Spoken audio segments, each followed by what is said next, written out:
Welcome to Raised Barrels. It's Friday, September 26th. Derek Van Riper, Eno Saris here with you on this episode. We got a little baseball news you should know heading into the final weekend of the regular season. Plenty of playoff drama still in store as the final series of the season get underway.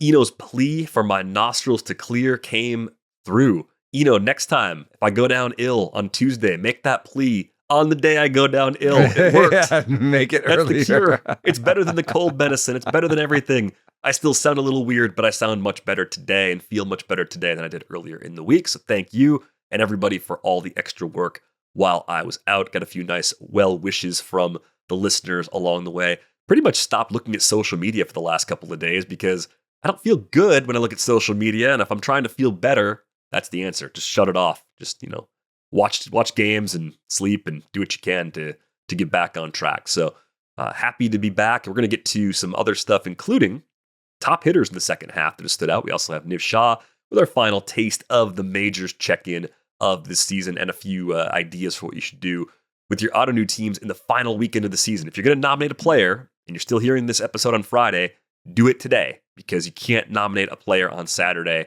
and have the auction end during the season. So it's your last day to get nominations in there for possible keepers. Okay, let's go. Some baseball news you should know. Kyle Tucker returning to the lineup on Friday. He's going to have the weekend to sort of get his timing back, basically, ahead of the Cubs wild card series. We'll know more about that matchup, of course, after the weekend, but all around just flat out good news that Tucker is able to run and play this weekend because there was some doubt when he plateaued in that recovery and had to go to Florida for extra treatment. Yeah, and his return is meaningful because it gives them nine players that have been above average of the bat this year. And if you want to sneak Dansby Swanson in with his 99 WRC plus, that's 10 average or better players.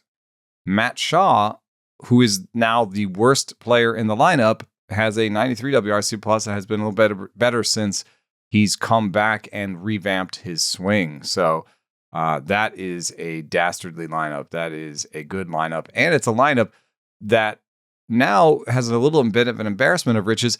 How will they fit Moises Ballesteros in, our new thick king?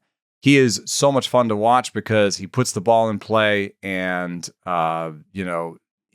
does it with authority and has been hitting really well in Tucker's absence. I think they will actually find a way to put him on the roster for the postseason.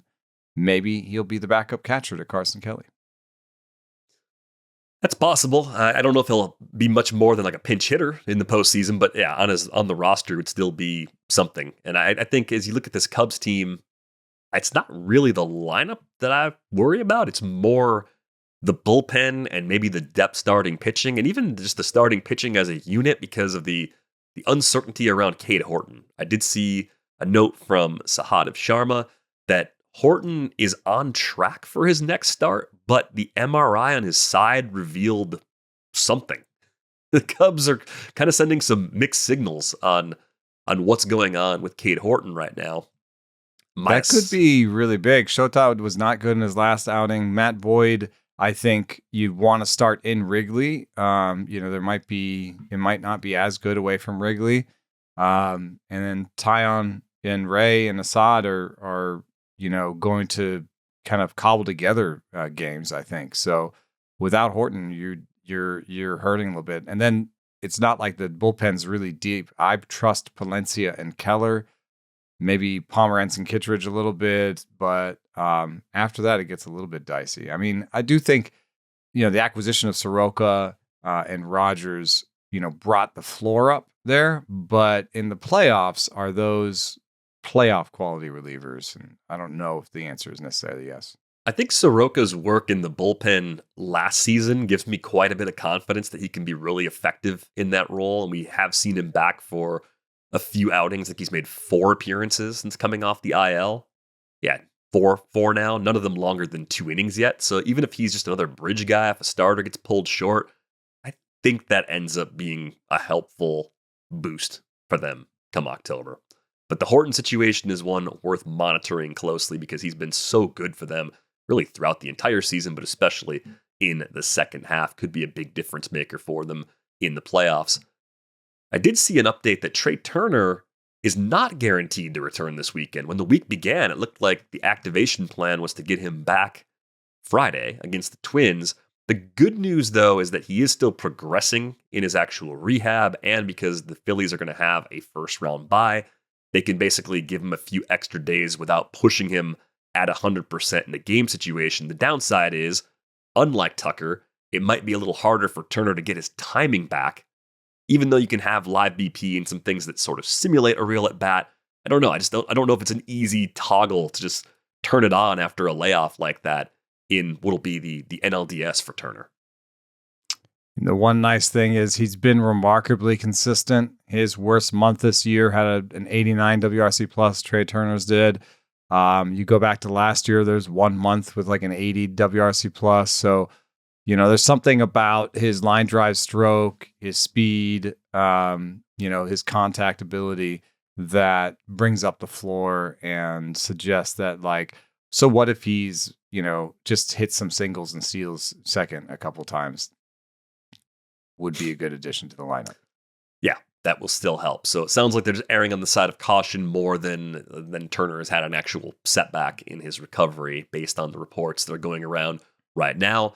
One other injury news, we saw Nick Lodolo leave Thursday's start against the Pirates early. Which was amazing. He was killing it. The breaking ball was so crisp, was so nice. And I think he had like 12 strikeouts or something. It was good. They are referring to that as a minor groin ailment. So if the Reds do make it to the postseason, I think there's a pretty good chance Lodolo will be okay to make his next start. But definitely not a long-term concern if we're thinking about 2026 here based on the returns. Now, the regular season for Lodolo is over because there's no time for him to pitch again, unless it was like a relief inning on Sunday or something. So he'll probably end this season with a major league career high 155 and 2/3 innings.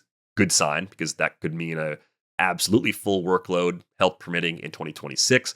3.30 ERA, a 106 whip, and over a strikeout per inning, right? I mean, like, that's all the stuff we'd always hoped for from Nick Lodolo, and he did that with the best walk rate of his career, 4.6% walk rate. It happened, we were right about Nick Lodolo the entire time. Yeah, and it was such a great game. Speaking of social media and staying off it, that was a little bit of fun there at the end because Noelvi Marte, goes up and gets a Brian Reynolds homer that would have tied the game. He saved the game. It's in the 9th inning. And Noelvi Marte, was a third baseman, had the suspension. This is a little bit of redemption for him, but also just going right to the brink. If the Reds had lost that game, they would be 2 back with 3 to play, and that would be not impossible, but it gets a lot harder. So that was a bit of a season-saving catch for Noelvi Marte, and it was a good moment on the socials for a second. Everyone was, well, not everyone was happy, but, the Pirates fans aren't like, oh, dang it, Reynolds didn't get another homer, Am I wrong? We're going to lose 90 instead of 89 or whatever it is. I mean, I realize, like, the rivals in the division, but at a certain point, if you're a Pirates fan, do you not start to just root for, like, the Reds and the Brewers to do well in the postseason? You want to feel like the teams that beat you were good. That's why they beat you. Yeah, I definitely have felt that way. I've done the math where, where you're in the playoffs, you're rooting for one team, they lose, and then you just root for the team that beat them because you want to be like, well, we ran into the eventual champion. That's why we lost. I tell myself that all the time when the Brewers get eliminated by a World Series winner. It doesn't always happen anymore, but it happens often. It's like, well, we just ran into the buzzsaw. There's nothing we could do. It doesn't actually comfort you as much as you'd like it to. But you can tell yourself that story. If it helps, it helps. Let's take a look at what we're watching this weekend. Surprise, surprise. It's a lot of the same teams we've been watching all week, but we still have 2 divisions completely knotted up for grabs this weekend with the AL East and the AL Central. We have wildcard races to be decided. And I was trying to sort of rank all the series. Like, if you could only watch one at a time, this is obviously a quad box plus situation. Multiple screens, multiple devices. You're listening to games in your headphones. You got 1 over here, you got 4 over there. The chaos ladder is alive and well.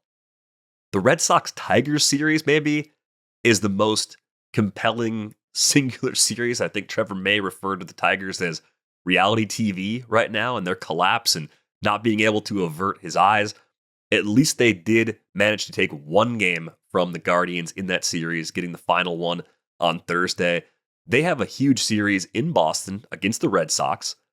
It's one of the few tiebreakers that's yet to be determined, although the Tigers are up 3-0 in the season series. If they win one of these 3 games, they will have a tiebreaker over the Red Sox. We joked about it earlier in the week, and the matchups have been tweaked just slightly. But Kyle Harrison versus Casey Mize is the Friday matchup. Kind of a big game for both of these teams as the Red Sox try to secure their wild card spot, and as the Tigers try to stop their skid, stay in the mix for the AL Central, and also make sure they're winning enough games to be in wild card position if they have trouble in Boston this weekend. Yeah, Kyle Harrison's been better ever since he added a cutter. Now he's kind of a 3 fastball guy. I just don't see that slot producing a good secondary. It's the Sean Manaea, Andrew Haney slot with all the sort of ups and downs that can be associated with it. So in that park, I'm a little nervous with the Green Monsters just right over there. And this actually seems like maybe a good matchup for Casey Mize. And this is a cool little thing here. StatCast has these new sliders where you can see, the four seam and the splitter. You can see the pitch usage against lefties and righties. And you can see with those, pretty quickly what the plan is against each side and where there might be a platoon issue. Now, Casey Mize is a bit of a reverse platoon guy because his best 2 pitches are the four seam and the slitter. And that's what you can see. He gets to use those a ton against lefties. I don't know why he doesn't use a splitter more against righties. I think that would be a good idea for him going forward. But a reverse platoon split guy, he's going to shut down the lefties. And, I don't know, maybe I'm getting this wrong. Maybe the righties having success against him with the monster, maybe that's a bad matchup for him. But I just wanted to highlight the new Savant sliders and just say that there's a lot on him because you've got him and then Paddock, who has been in and out of that rotation. And then you're finishing with Skubal. You'd really like to not use Skubal there, I think. Yeah, you'd love to be in a position where at least, even if it's the lesser of the playoff, like if you don't win the division, you want to know you're in so you can save him for the wild card series. You really don't want to have to pitch your way in. So if you're the Tigers, you need to win this one, and you need Cleveland to lose Slate Ciccone against Mark Leiter, against Jack Leiter, so that you're heading towards not using Skubal. I think Connor Early against Chris Paddock, you're kind of circling on the Boston side. Yeah, I think Connolly Early is killing you, man. His name is like. Was there someone named Connor Early in your life at some point? I don't know why. I don't know why that happens to you. I'm just going to call him Early from now on. You just call him Early from now on. Everyone's got one. It happens. I was laughing before because for some reason, I don't know why we've been typing his name for years.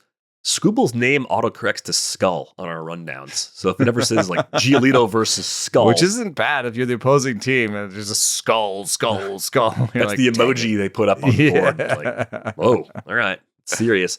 But the other series we're watching in Cleveland versus Texas, it's Slade versus Leiter in the opener, Joey Cantillo versus Merrill Kelly on Saturday, and then Gavin Williams versus Corbin on Sunday. I think similar. I mean, the Guardians would like to know what their fate is on Sunday because not hold Gavin Williams back. Well. Yeah. Right. So that's what makes this so compelling is that there's pressure coming from all these different places that could impact whether or not these games matter. And I think it's going to be really exciting to watch it play out over the course of the weekend because you also have Angels Astros going down in Anaheim, and the Astros will lose the tiebreaker if they're in a tiebreaker with the Guardians, the Tigers, or the Red Sox. So they have to play it out pretty much all the way through, given their situation, and they have to do it with the bottom half of their rotation.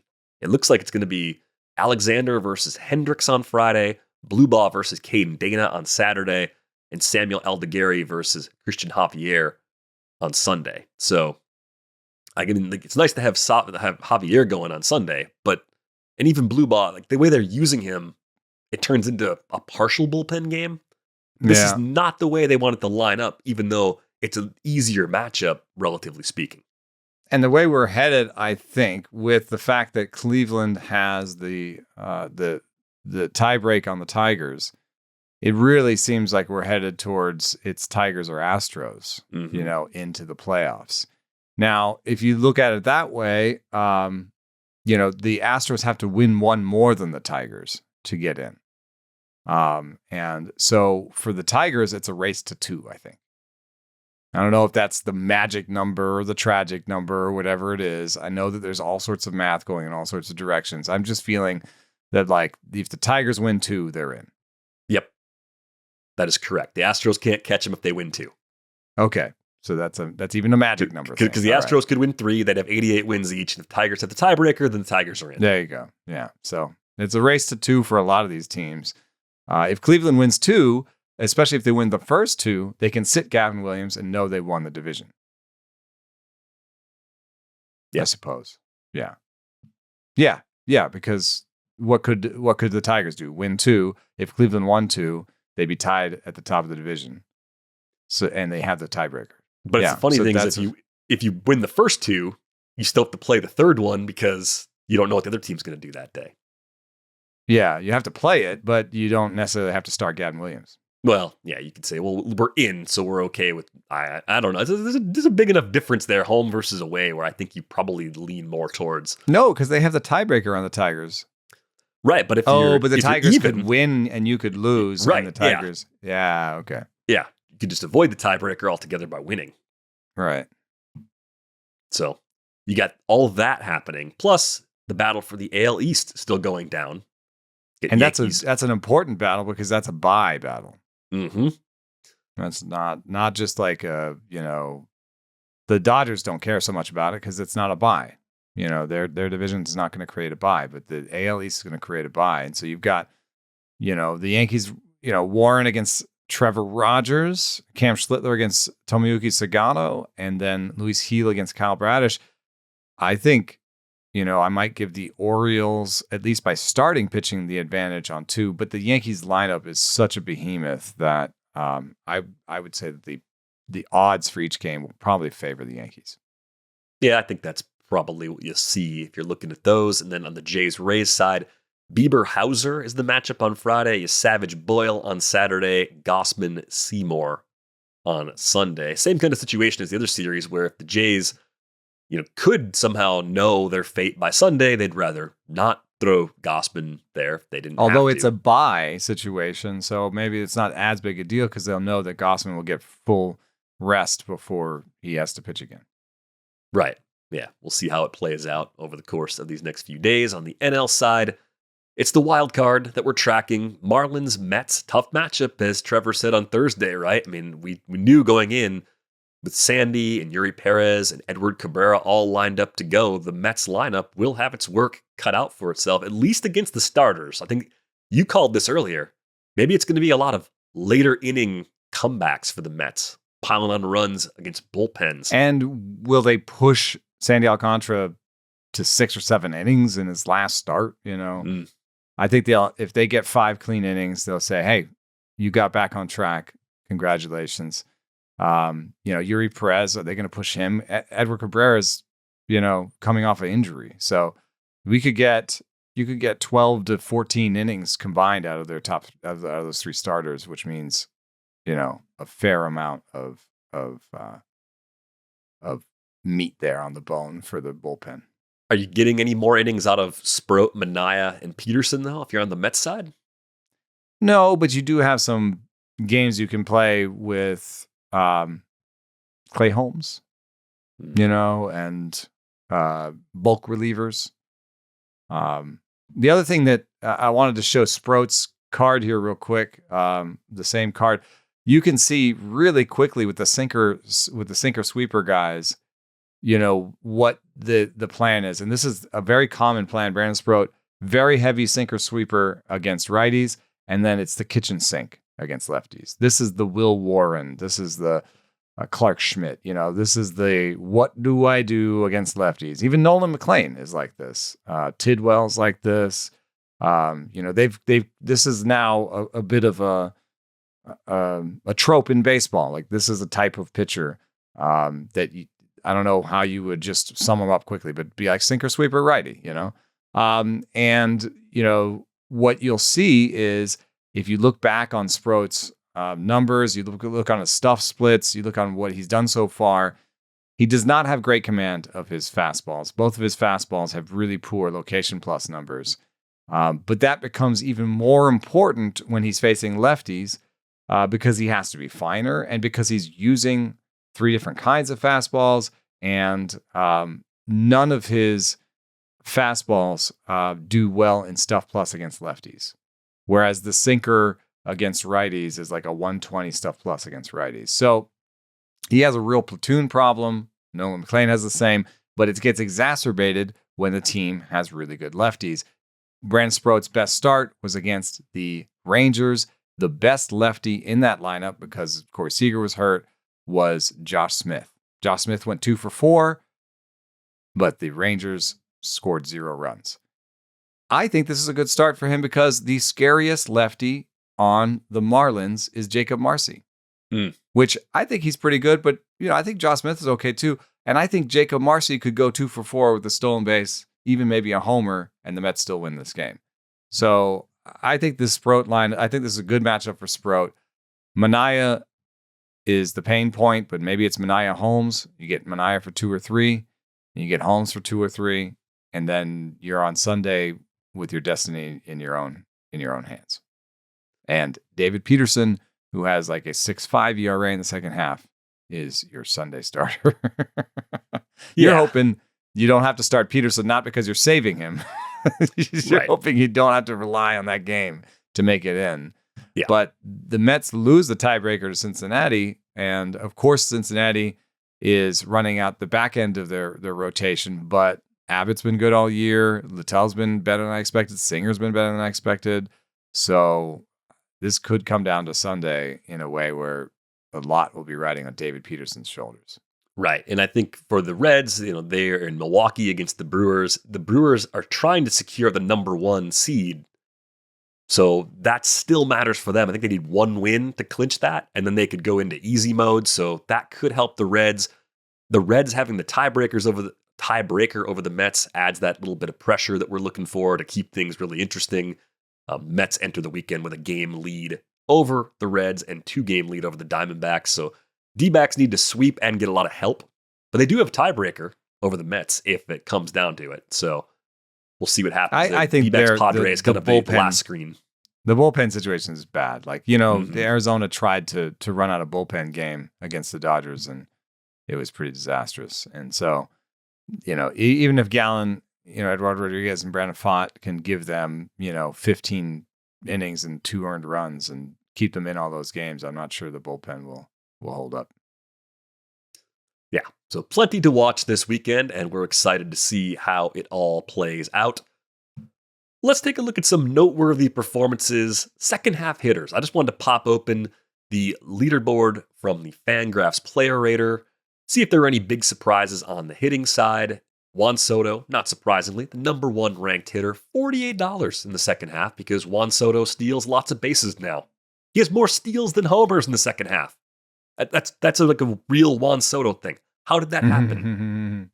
And I famously made the poor call thinking that he wouldn't get to 40 because of his bat speed reduction, and his bat speed reduction is still pretty high. He's still 3rd in lost bat speed. However, he's also stealing bases with 15th percentile sprint speed. So I would just posit here that Juan Soto is the smartest player in baseball. I'm just going to throw that out there. Yep. I could be the dumbest analyst in baseball too, I guess. But I think, just to be fair to myself, we're in the beginning portion of understanding what bat speed means and what all these numbers mean. And I think one thing that Juan Soto has taught me a little bit is that just like stuff plus is most meaningful to a guy who's never played in the big leagues, And as that player accrues actual results on the field, Stuff Plus becomes less and less important. You can see it in Justin Verlander's numbers, where it's like Justin Verlander's K-minus BB and other stuff has become much more important this year than the fact that his Stuff Plus is still good, right? Because A, it's not as good as it used to be for Verlander, and B, we understand who he is. We're not breathlessly going to the stuff meters to see how he looks, you know?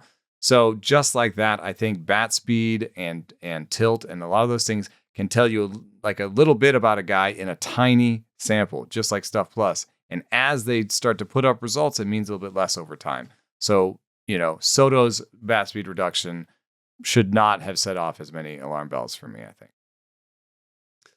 Yeah, I think the smartest player in baseball thing is kind of huge in all of this. Like and understanding just how bright and brilliant a particular player is really tough unless you get to watch them and be around them frequently.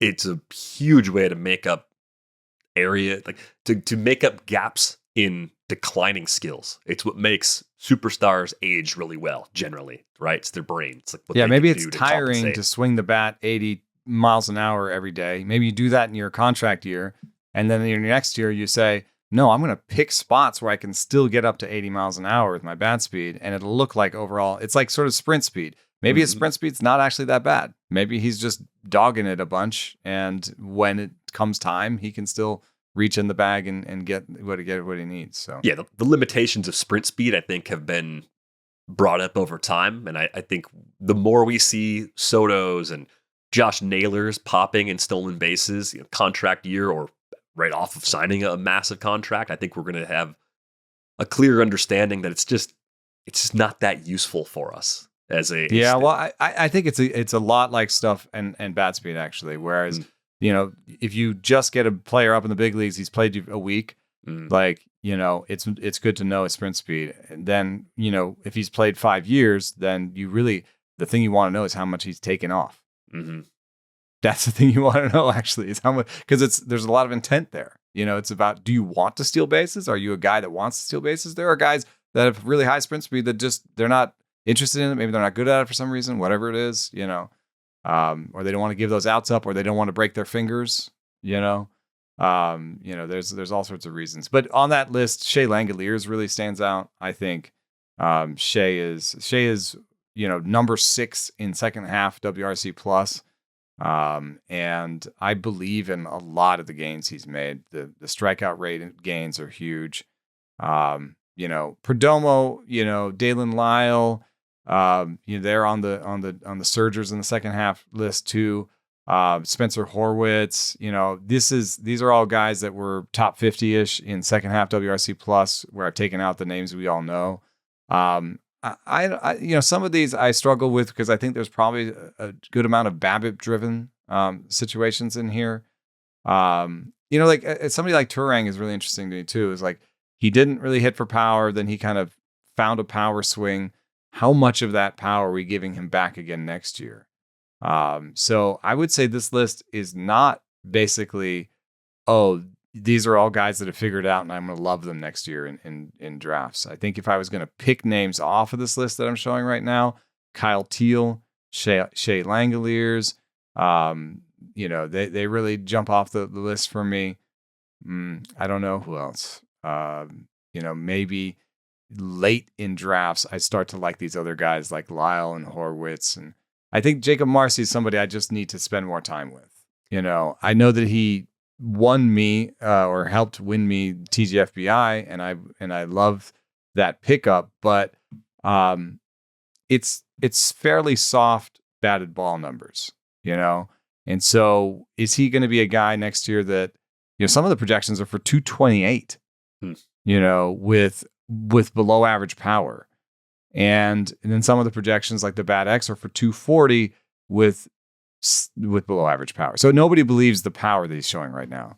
And that's somewhat important because if he's a 230 guy that's going to hit, you know, 12 homers next year and steal, you know, 25 bags, I think people are going to pay more for him than that projection. Yeah, I think the names that you get to, if you go just below the fold, it's funny that we got 13 names on the screen this time. Usually it's 13 to 14 that fit. I don't know why. It's the same. I use the same tools to screenshot things all the time. Some days it's 13, some days it's 14. Scientists will work on this problem for years and never solve why it works out that way.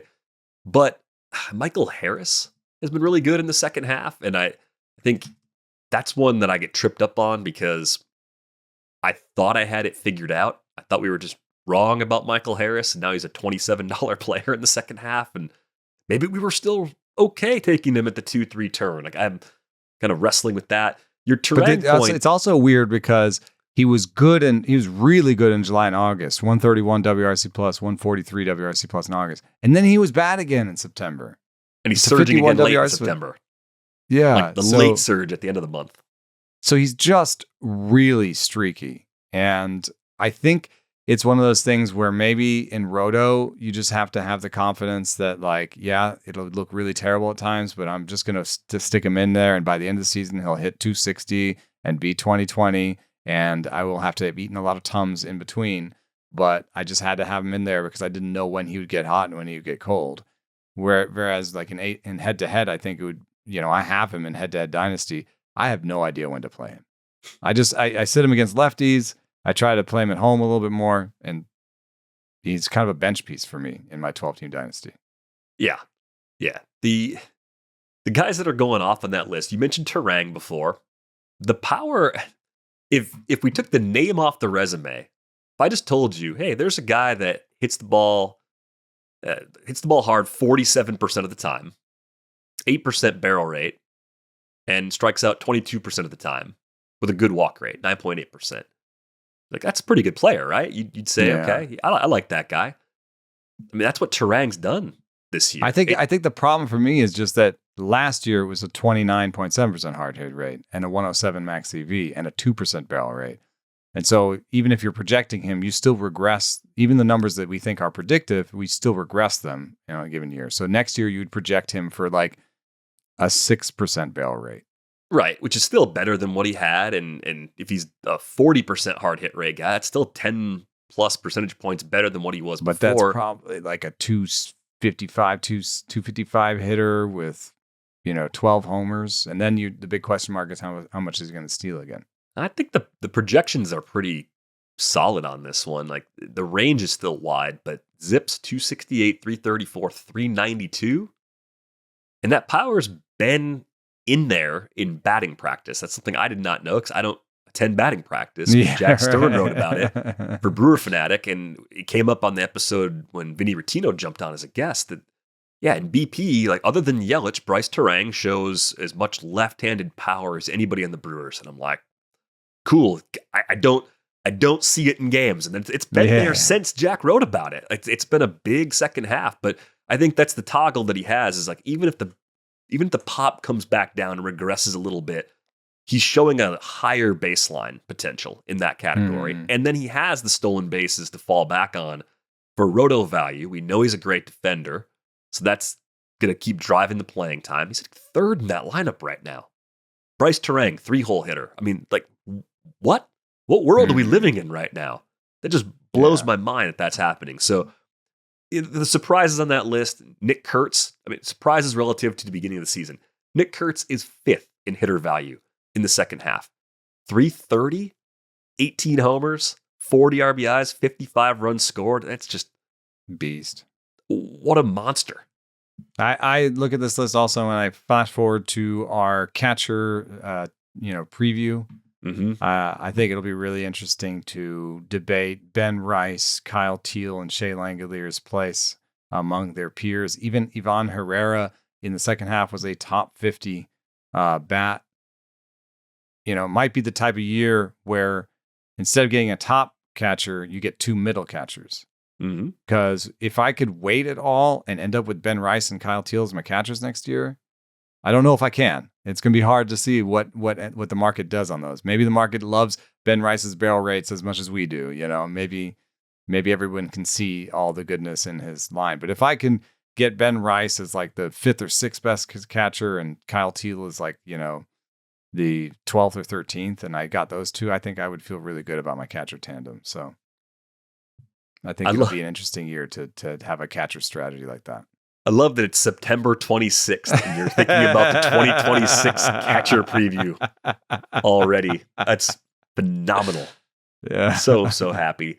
The last name I wanted to throw out here that's on this list, Junior Caminero, is number 11 among hitters, 272, 21 homers in the second half, 49 RBIs, 37 runs scored. I mean, it's a solid 4-category player. I'm glad that it happened quickly for Caminero, because when he got off to that slow start and I was trying to find downside comps to just sort of like level set appropriately, when I was looking at Eloy Jimenez and saying, oh no, is this another Eloy Jimenez? I'm glad that's been debunked many times over already this season, right? I mean, we're talking about a guy that enters the final weekend with 44 home runs. That's remarkable. I just want to fend something off. I don't think it's a production of his home park. I do know the splits are huge. A 954 OPS at home, 718 away, but you have to look how the splits were made, because he has 22 homers away from home and 22 homers at home. So it's not like home created a bunch of homers that he didn't hit away. In fact, what changed was his home BABIP is 324, which is, okay, regress that. I don't care. His away BABIP was 186. That's not something he's going to do again next year. So while I'm not sure that he's just going to repeat what he did next year. That's a thing that can happen with young players. You say, oh, he did it and he's young and he's just going to do it all over again. My projection for him next year would probably be pretty close to what he's done this year, even with the change in parks. I think he's a 260 I think he can be a 275, 280 hitter, honestly, because his overall BABIP was 255 this year. He has the skills to hit the ball hard. He doesn't hit a bunch of fly balls. He makes a lot of contact. So I might make more of a 275, 280-ish projection for his batting average, maybe a lowish OBP because of his approach. And I would still probably give him 35 homers next year. A right-handed masher with like 50 home run upside, but a lower OBP, but hits the ball so hard and kind of hits it well enough all over the field to be good and average. Like, that's a kind of unusual profile, isn't it? But there have been other guys that just hit the ball super hard and make good contact and don't have good patience at the plate. So I don't know why I don't have a name off the top of my head, but there are other guys like that. Yeah, I'm like frantically scrolling past leaderboards trying to find Yandy Diaz, the best comp. Like, I'm going to go back last 10 years. Let's see what I can find. I think Yandy Diaz is actually not bad. Ketel Marte, although he's walked a little bit more recently. Oh, I'm sorting by, here's what I did. I sorted by homers, split seasons on Fangraphs. Mm-hmm. And I just want to see, for other top home run seasons, who walks this little and hits this many homers. And the closest player you can find on any leaderboard, this doesn't mean they're similar, Luis Robert in 2023, 38 homers, 5% walk rate. Manny Machado, here you go. Manny Machado, 37 homers, 6.9% walk rate. It's not in 2016. That far from Manny, dude. Think about it. Early career Manny Machado. Okay, like that's not defensively and not speed wise, but you're talking about low walk rates, low strikeout rates, and lots of power. Yeah, okay, that's what I needed. I just needed something somewhat similar. Right-handed power. Yep. Okay. Yeah. Sal Perez. Even Manny got the walk rate up eventually too for a while. And it's I think not bad that now. People will be afraid of Junior, and that's how he'll get walks. So I think the walks will go up a little bit. Yeah, that'll add to his overall value, pop up those runs a little bit. So just a really good overall season from him after a bit of a slow start. Nice to see it all come together for Junior Caminero. All right, now it is our pleasure to be joined by our senior hot dog correspondent, Niv Shah, with our final taste of the majors review of the 2025 season. What a brilliant idea. You two concocted this. And when Eno pitched it to me, I was like, Niv's great, and I love hot dogs. Is this going to work? I don't even know how we came up with it. Well, I got to give credit. My partner, Margot, she came up with it. We were at the A's game last year, and we were sort of kicking around ideas, and she was like, you got to have them come on and talk about these hot dogs. And Eno's like, there are hot dogs? Like, what are you talking about? Yeah. So I remember that conversation. I was like, because we were on the field and we were watching the Yankees warm up, and I've never been that close to Aaron Judge. So I'm kind of like, This whoa, guy's Aaron big. Judge, that is a big dude. That is a god. And Margot's like, you should hear this guy talk about hot dogs. And that's like, that was like a good juxtaposition. Well, you learn something every day. Shout out to Margot for the idea, because I think it's been well received and I've had a lot of fun with it. We're going to talk about the Dixie Dog here in just a few minutes.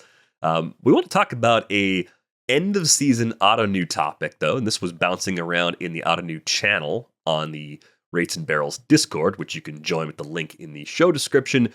And the chatter was about Harleen Sasana, a pitching prospect in the Nationals organization, and it was built around the idea that Sasana is actually a great end of season addition right now. Someone you could nominate for $1 in leagues where he's available. There's a high probability you'll win him. He'll only get bumped up $1 in the offseason because he hasn't pitched in the major leagues yet. So he's a $2 keeper going to next year. He could pitch in the big leagues next year, and you got a late season guy that's Didn't he get an impact hurt? guy. He's hurt, so you're waiting a little while. And if he's not in the big leagues next year, he's only $3 in 2027. And I'm thinking about it, I'm going, okay, but that's a roster spot. So I'm curious what you think, Niv, because I have been, I think, probably too long view focused in my years playing ottoneu so far. I'm too wide-eyed looking at the prospects and thinking of having the perfect scenario of everything coming together, and realizing now format is built to make sure that you can't overload for the future and have it pay off. It just doesn't work. But what do you think about Sasana and the types of players that people are trying to stash on their roster cheaply in this final weekend? Yeah, so, I took a quick peek at the most auction players, like right before we came on today, and it's, there's no one that spikes. It's just a long tail, which is how it makes sense. It's sort of like just what's available. So there's not anyone that's like, oh, obvious pickup. Like, things have been distributed through the month of September. We've talked a little bit about how that works. Sasana is interesting to me, and I think, kind of touched on it which is that he's hurt, and he got hurt kind of at a weird time at the end of the year. And there's a little bit unknown about that injury.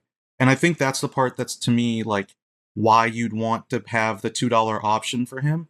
You have until January 31st to make keeper decisions, right?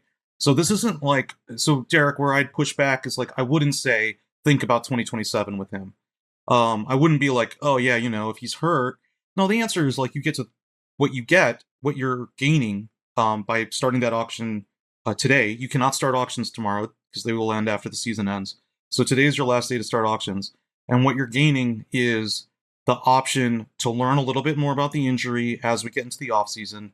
Does he decide to take surgery or whatever? Like, what are the details there? Does rest get the job done? Do we have a plan out of the Nationals on what his development looks like next year? And that stuff, the Nats will be interesting because they just hired a new head of baseball ops or whatever, and he's like known as a player development guy, Tobani, I think, Tobani, and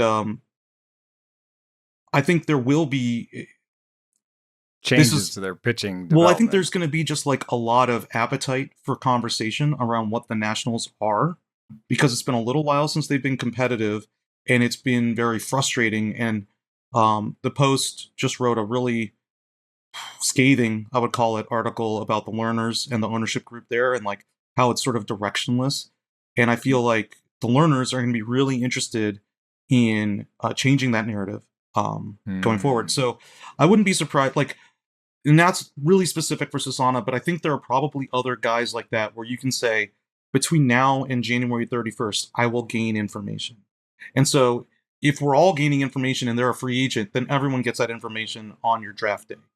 But if you have that option, you can maybe keep the guy at $2 or $3 or whatever, and just say like, okay, I learned that, like, the injury isn't that bad, or there is a good plan to get him back, and I can like sort of scope out a situation in which this guy will be pitching in AAA or even in the majors, like towards the second half of 2026. And if you can like find players that sort of fit that, where you're like sometime between September 29th and January 31st, I'm going to learn a little bit more, and that will change his value, and I can get him at this price right now. It's sort of, the roster spots become a little bit softer in the offseason because you're allowed to, if you have 60 IL guys, the 60 IL disappears.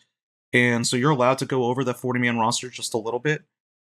Within reason, you should definitely talk to your leagues about this, but we don't want you to just start stacking everybody. But if there are players that you can learn about in that window of time, I think they're worth stashing. They're worth like at least exploring, right? Because if you come back and you're like, well, Sasana in October 15th decided to take the surgery, it's like, all right, well, I'm just gonna have to cut him when the season ends or when the keeper deadline comes around. And if the Nats get a profile written about them in December about their new direction and new focus on player development, and Sasana is featured in that, maybe you're like, oh yeah, cool, $2, no big deal. That's the way I'd approach it. I just want to provide a little bit of foil. I was just scrolling through on my league winning team. Wow. Didn't even make the playoffs in that league. And I wanted to figure out how many players on my roster at the end of the season were prospects for my team, ever. Right. And the number is 0. Right. Now, that's a fine line because I have Cal Raleigh on my team cheap, Michael Bush for $1, and Hunter Green for $11 that I bought when they weren't established. So kind of like rookies, that have become more expensive over time. But you could call them maybe prospects, but they were never like in the minor leagues and we weren't sure. They were more like I bought them their rookie year or their sophomore year. You know what I mean? So I wouldn't even count them. But you could say, well, did you trade any to become what you were at the end of the season? And Zero Hope for $1. I traded at some point, and the big one was Jason Dominguez. I had him as a prospect, nurtured him all the way to this year, and then just decided this ain't worth it for me. So, I mean, prospects are for trading is kind of my perspective. Well, yeah, I mean, I get that too, because, hope springs eternal for somebody. And when you're pushing to close out a winning roster, like, I have one piece missing. Like, that's what the prospects are for sure. Yeah. I was just thinking too, there's the prospect angle. We'll get more information on someone like Sasana. Maybe there's some other guys that are finishing in the upper minors that we like. We've talked about some of those guys over the course of the season. But then there's also maybe Grayson Rodriguez fits into this. I see he's on the block right now in my league because he was cut by somebody and he's $8. And I think, the keeper price is going to be that plus 2. And he may go for more than 8 in the auction. Grayson Rodriguez is supposed to have a normal-ish offseason. He's supposed to throw from a mound early in the offseason and report to spring training without restrictions. You think about that January 31st cutoff date, the option of having Grayson Rodriguez for $10 or $11, whatever the final price ends up being out of the auction, plus a couple bucks, I think you kind of want that. Because if we get good news between now and then, and we certainly could, am I wrong for thinking Grayson Rodriguez still probably goes for 15 plus in an auction in February if we have a pretty clean bill of health as spring training approaches? Yeah, I think that's a great example of a guy that everyone really wants to be good, because when he was good, it's awesome, right? So I would think like someone like that. That's a great example, in my opinion. All right, that's good. I'm learning how to play ottoneu. Would you you're be into 4 in Grayson my league. Rodriguez still? Like, is it too late? Is it too much? Like, has it been too long since he's been? I don't think it's been that long since he's been good. I think it would be I think he'll be a double-digit guy. I don't know if it'd be 15, but yeah, I think he'll get to double digits. I mean, like, I'm looking at Shane Boz for $11, in a rebuild type environment, and I'm like, well, he's going to be in a better situation next year. It's a little bit like the Grayson Rodriguez. When he was great, he was the number one guy at the Futures game, that year. He's a stuffed darling in the past, and he's going to a better stadium next year. So, and that's like a little bit like the Grayson Rodriguez. Maybe he'll be healthy this year. So I don't know. He's right on the line at $11 because that's actually 13, It feels I like feel a like good. you could get like there are also guys in the auction you can get at like $7-8 that are pretty expensive, like pretty exciting, and they aren't 15. So Yeah, but like getting that I Hunter Green for 11 at some point, or whatever it was. I do agree with Derek though that it seems unlikely to me that if Grayson Rodriguez is able to go in the auction draft with a clean bill of health, that he'll go for much less than $13-14. Yeah, I just think he's the But- kind of player where there's still, and maybe I'm one of them always, but there's enough believers in every room to Yeah. drive that market. Yeah, That's you what only I need think 2 or could be it. 3, right? So Mm-hmm. How about cuts? Before we get to the dog, like who are you willing to cut right now as you're paring down the roster in the final weekend? I have made my cuts mostly. There are definitely guys that, whatever, they're not going to be kept and they're not that interesting, but I feel like once you're sort of out, and we talked about this in an earlier episode, I think, once you're out, it's time to start thinking about next year. It's not time to just sort of like see the line out. So, one of the things that's really good about this format is that if you say like, I couldn't get anyone to trade me for, a player, like, I don't know, someone that you're like, a little too expensive, not going to really keep, no one really want to trade for him. If I can cut him, someone might end up, getting it for half as much or whatever. getting it for less, and then also cutting someone in Yeah, we return. talked about that. And so it's sort of like a trade, but it's like through waivers trade. And I think the time to have done that is a little earlier. If you want to cut someone now, don't cut anyone. You can cut people today, and they will not be able to go for auction. So that's the way you should think about it, right? They And can so only if there's be claimed, so you can't do that half. You can't get it for half as much if you right, cut it today. you can do the full claim or whatever. So like if you have like a $50 to $60 Mookie Betts, like that might be a guy that you're like, you know what, not going to keep him. If someone wants to take him full price, go ahead. Otherwise, I'm going to make sure that he is in the auction next year, right? Like, there's so much unknown with how his season went. We've talked about it. Having the health issue in Japan was like sort of a devastating blow to his season, and it's hard to know what he'll be like next year. Another guy who came up was like Xander Bogaerts. Like, I don't know what you guys think about Xander Bogaerts, but he's like, I have him in both leagues, I think, around $10, and you're like, yeah, he's like a $5 cap penalty in my 4x4 league, and I was looking at him today, and I was like, maybe before midnight I should start that auction. $5. But it's also like, that's a guy where you're like, are you thrilled if you have Xander Bogaerts and you can't bid on him right now and he's $5? What can you learn about him too? I guess you could learn that maybe he has a great playoffs, and you're just like, okay, maybe there still is like 15-15 in there or whatever. Yeah, right. Yeah, I don't know. I agree with your general sentiment, though, is something that I've done a lot of, which is in your rebuilding teams, your pencils should be down almost. Like you should not really have many cuts. You should have been doing work. You should have been, you should be going into next year with a very clear, like, most of my lineup is set, and I have money for these fancy baubles or these extra sort of capstone things. I'm going to get a starting pitcher for $25. I'm going to get a masher somewhere for $25, and that's how, at least how I play. And so in my team that was rebuilding, the guys I have in the roster organizer as cuts are guys that I'm like, maybe somebody would be interested in the offseason, like a $9 Christian Walker, I don't know. Like, or you get into the January part of the season and you're like, oh, maybe I keep that. Yeah, exactly. So they're ones where there's a tiny bit of possible value, and it doesn't help me to cut them right now. The team that I won with, though, has a massive list of cuts, and I'm trying to become more cutthroat with my cuts. Right. I think I've kept too many people in the past. Yeah, I feel the same way about my teams. Like, I think that's something I've learned from the community generally, the ottoneu, like, players, is you having 25 cap penalties at the end of the year is not a bad thing. Right? And I think that's like, that's sort of like the misdirection of ottoneu. It's like, yeah, it's deep and it's keepery, but you are not under an obligation to play this like you have 3-year contracts. You can play it pretty forgivingly or whatever. Like, cut players, you're welcome to do that. Well, let player movement happen. Don't fall in love. But with also guys. in the off season when you're deciding on keepers, like, be maybe more aggressive in cutting. Right.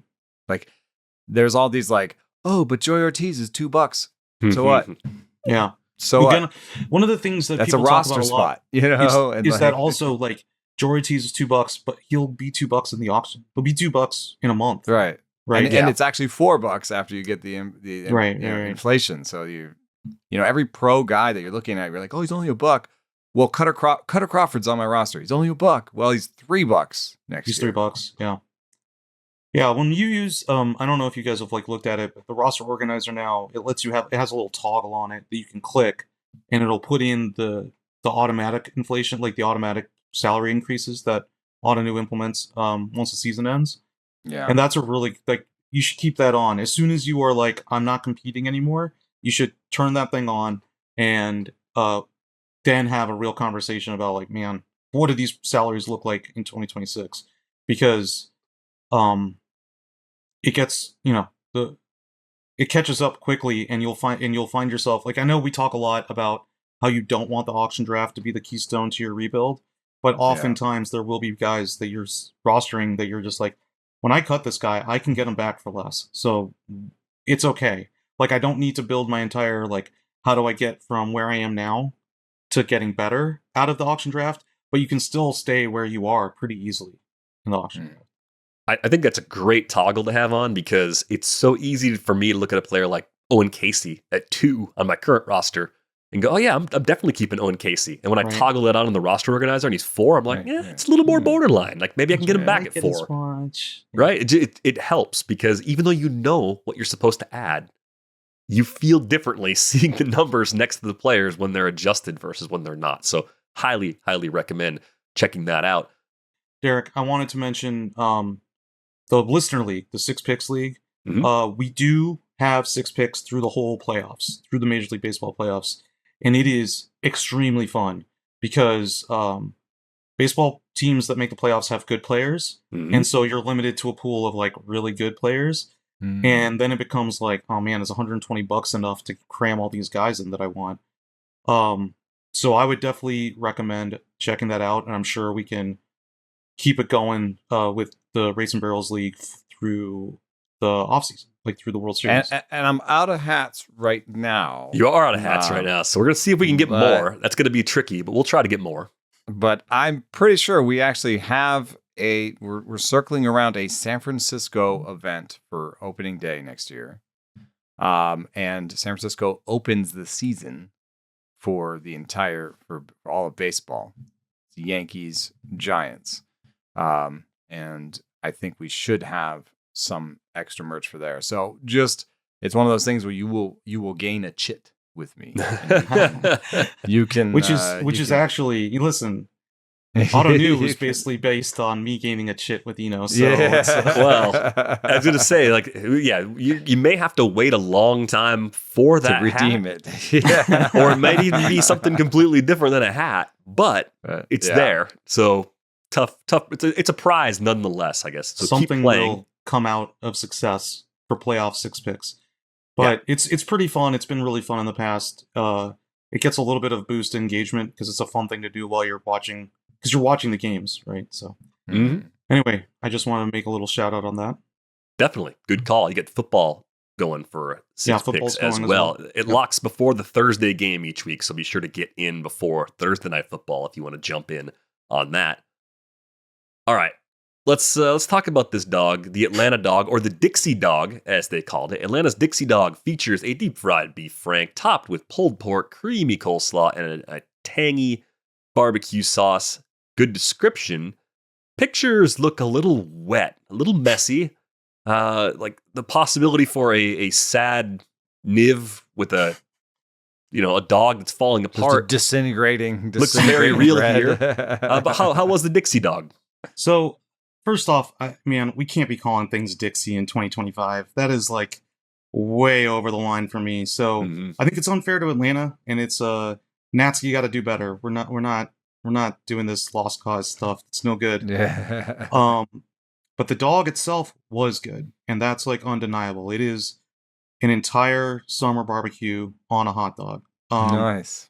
And like the flavors are good. The pulled pork, which they used on that, I don't know, like if you remember the weird A's one that was like off, like the A's, they put that pulled pork on it. It was good. The barbecue sauce was the Fisher different. dog. Yes, right, the Fisher dog, the non-sad Fisher dog. And then if you remember and we're going back through the season now, the Rangers dog had brisket and barbecue sauce on it.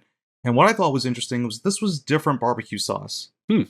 So that's a pretty good call, because Georgia barbecue sauce is supposed to be kind of tangy. It's a little different. And it's also like there's a pulled pork sauce and there's a brisket sauce, right? And I think that like kind of that intuitively makes sense to me.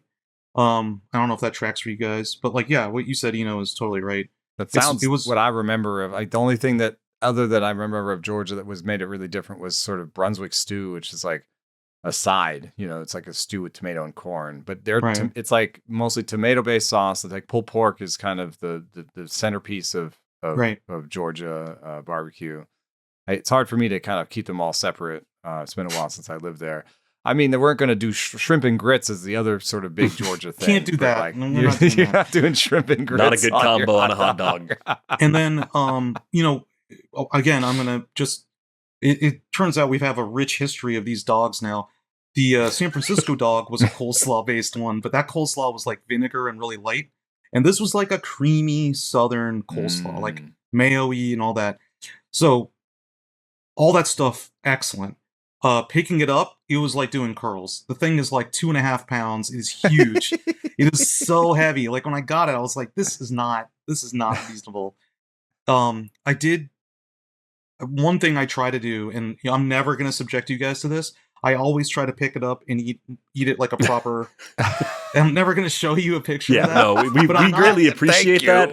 I also have the final say on like what actually makes the card. Editorial nixed that right away. I have friends who go to these games that are like, do I have to take a picture of you eating it? And I'm like, I don't think Derek wants that. I don't think anybody wants that. It's weird enough that I have a dozen different hot dog pictures on my phone. I don't need a dozen more of you eating those hot dogs. So the dog, it's unwieldy. But I'm never fork and knifing it right away. But it was unwieldy. So that's kind of like, and it was a mess, like you might imagine. But that's sort of what they're trying to go for on these generally. Yeah. And I'm glad they didn't pull punches on it. And I was impressed that the barbecue sauce was different and that the coleslaw was like more like both those things were more like Georgia than the other variations we had earlier in the year. Yeah, the San Francisco one's supposed to be light. Yeah, because it's supposed to be. So is this healthy? Yeah. Yeah, right. That's right. And the Texas one was like a real Texas barbecue sauce, like with like still tomatoey, but like really sweet and like big, right? And like molassesy. And this was like a little bit lighter, a little tangier. So I thought it was like, I was like, all right, this is cool. Sounds like it was one of the better ones of the year. Yeah, at least above average. Yeah. This was not like a Nivis sad situation. This was like this was good. I also, it brings up some other thing that I think is kind of interesting is that, when you get just a hot dog or a sausage, even if you put some slaw on it and stuff, it's in this weird place where it's not a full meal for me, And so I'll get one of those and then I'll be like, and now what? Yeah. But this one seems like maybe that could be a full meal. So I would honestly say the reverse of that, which is like you're totally right. But the reverse of it is like, I don't want a hot dog to be a full meal. Like, I'm at the ballpark and I'm like, you want to try a couple different things. I'm going to have a hot dog. I'm going to get some peanuts. Nuts, I'm going to have a couple beers. And like, and I'm like, it's kind of ballparky snack food. Like, none of it is like, oh, I'm sitting down and like, and then I got ramen in San Francisco. I got ramen, and it was just like, this doesn't make any sense. I'm splattering ramen on the people around me. Yeah, it's not a ballpark food. I mean, it's not an easy. I had to have both hands and like have it on my lap. And, Yeah, I mean, like the thing is, like a big part of it is that it's like handheld, like it's enough that you like, And so it actually fails a little bit of a test. Kind of for you. snacky. Like, it was a little bit much. It was a little bit much for a ballpark. Yeah, I mean, all of these are a little bit much, and I sort of you know that going in, right? You know they're putting 2 or 3 toppings on it that you cannot just get at the condiment bar, but it's still like I don't know. It's part of the thing. Like, do you want a hot dog to be a full meal? Well, this Taste of the Major Stand. It's got you covered. It's got you covered. And if you are might get 3 pounds of crab on top of your hot dog.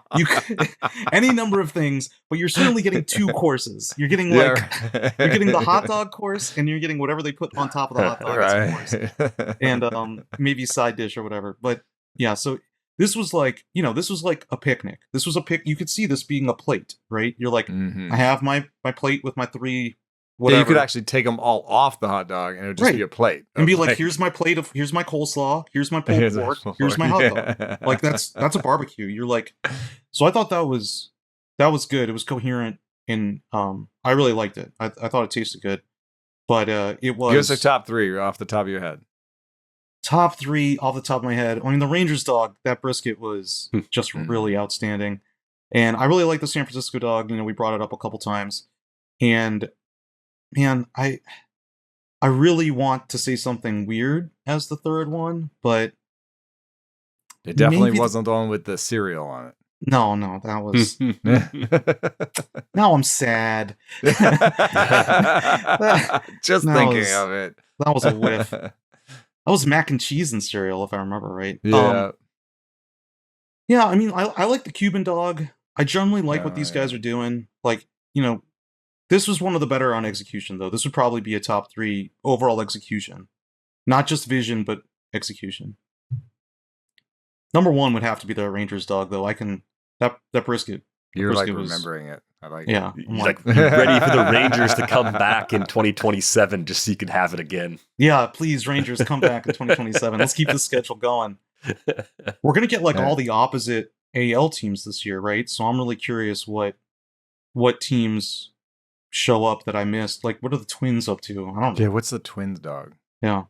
And then the White Sox are in town this weekend, but man, we're gonna have to up my pay grade if I'm going to a White Sox Nats game September 26th. What are you talking about? I'm going to see Giants Rockies. Yeah, oh man. I think I got you beat on that one. That might be worse. We're getting the budget request in now for next year, so hopefully we can make that happen. Get you to that White Sox game. I was just thinking about South the Twins. Side Chicago dog is just going to be a plain hot dog. The food I associate with Minnesota, it's going to be a plain dog. I think of Italian beef as a Chicago thing. You don't really know how you put that on a hot dog. I was thinking about the Minnesota one. A lot of lakes, so fish on a hot dog? No, I don't think they would do that. Juicy Lucy's? if you were really going to do something sort of avant-garde, I had one of my favorite sandwiches of all time was in Little Kirin in New York, and it was a Vietnamese pho sandwich where it was basically like a Italian beef, but more like a banh mi. And then the dipping sauce, instead of being juice, was like pho, basically. It was just pho. So you took like a banh mi and stuck it in pho. And it was that sounds awesome. So good idea. It was amazing. So what if you could do an Italian beef hot dog where it was basically about you could have a little cup of juice. And so peppers on the dog, peppers and onions on the dog. And then you stick the dog in your little cup of juice. I think the Lucy Juicy is a good call. The one that I'm most interested in. Is that like that cheese inside the dog or something? Yeah. No, but they'll just give you cheese sauce on it. You know how they do. Yeah, they won't actually do it inside. But I'm sure we've talked about this, maybe not on the air, but the Blue Jays dog, I'm very curious if they go to the same idea they did last year, which is they just dumped a bag of Caesar salad on that thing. And what?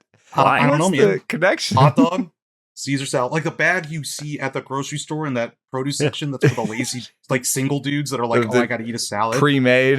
Yeah. I've eaten a lot of those salads. Hey, look, and they had like a pile like yay high, like up to my desk of just like these bags, and they just open it up, rip it out, dump.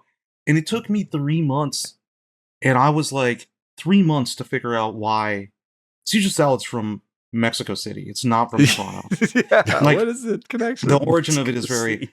But I had a dude who was like, Toronto, they got a leaf on that logo, right? And I was like, you have to be kidding me. No. The maple leaf made you put a salad on it? No. And I'm like, if they go back to that is already the number one. That's the preseason favorite #1 for 2026. Just because it is just so ridiculous. It's absurd. ridiculous. So good. You could put poutine on that thing. You could put French fries on it, whatever. No, we're just putting Caesar salad on it. Maple syrup? I mean, Maple syrup, yeah, why not? there's a lot of things you could try. Wow. Yeah. All right. So, well, hey, I'm I excited. mean, it sounds like a good season overall, though. Lots of happy memories from the dogs. Lots of memories, at least. Yeah. More happy than sad. I think that's Definitely more happy than sad. And this has been really fun, guys. Like, I hope we can keep it going next year. Yeah, definitely. Yeah. Well, we're going to have to look into the budget and also look at that title review. You probably do for a promotion. I know it's Senior not the VP. typical HR move to say that prior to offering said promotion, but President of hot dog operations. that's why I don't work in HR. I'm going to get some new business cards made. That's going to be great. All right. We appreciate you, Niv. We'll look forward to catching up with you again soon.